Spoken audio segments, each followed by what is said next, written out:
Jamen, det er jo et fantastisk publikum, vi lige har haft. En vidunderlig koncert, og jeg må sige, det er det mest charmerende orkester, jeg nogensinde har mødt. Jeg har mødt en del i min tid, og de er alsidige, og de er nogle værre banditter. Martin, Per og Lars, kan I være venlige at sige undskyld? Ja, så giv mig en hånd for helvede. Måske fra militærpolitiet.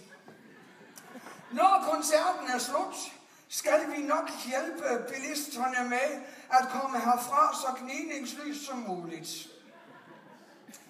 Husk nu at fjerne isen fra ruderne, så I kan se de tegn og anvisninger, vi giver jer. Og selvfølgelig også for at efterkomme lovens krav. Kærlig hilsen, Aarhus' Claus. Og hvis I ikke kan fatte en hensyn, så kan I tage det der øjersvinet, der kører ude på banen. Jamen, vi kommer jo rundt, og det er jo uden for comfort zone, kan man sige, og det er jo altid skønt at komme på landevej.